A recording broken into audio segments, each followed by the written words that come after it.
Hello అండి అందరికీ ఈరోజు స్పెషల్ గోధుమ రవ్వ అండి. గోధుమ రవ్వతో ఉప్మా చేస్తున్నాను టిఫిన్ కోసము. ఇందుకోసం ఫస్ట్ ఘీ అండి.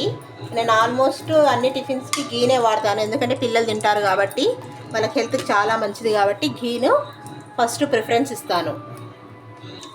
తర్వాత ఒక పచ్చిమిర్చి వేసి మంచిగా ఫ్రై అవ్వనివ్వాలి. కొన్ని పల్లి గింజలు, పల్లీలా కాస్త వేగాక పోపు దినుసులు, అవి కొంచెం వేగాక కొంచెం కాజు,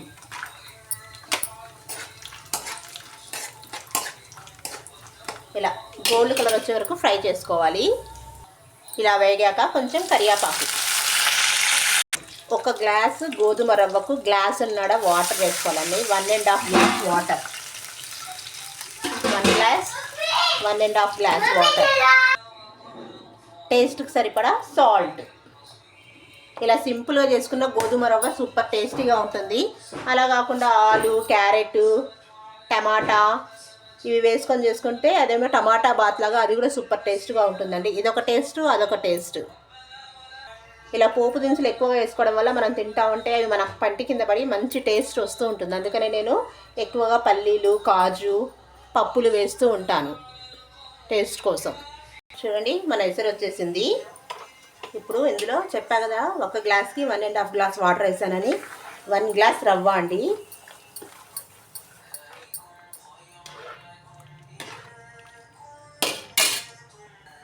ఫస్ట్ ఒక 2 మినిట్స్ ఫుల్ ఫ్లేమ్లో ఉడకనివ్వాలండి. తర్వాత సిమ్ చేసేసి లో ఫ్లేమ్లో ఉడకనిస్తే రవ్వ మంచిగా ఉడుకుతుంది.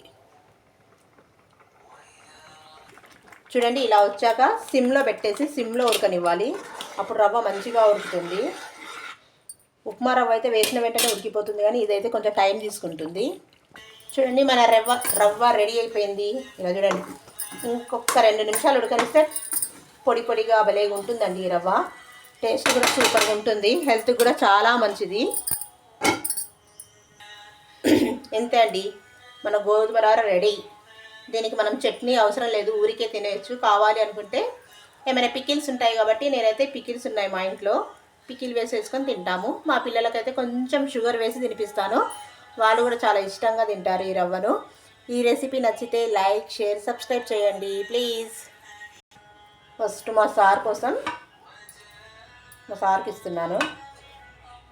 వాళ్ళకి స్కూల్ ఉంది, వాళ్ళ సండే స్పెషల్ క్లాస్.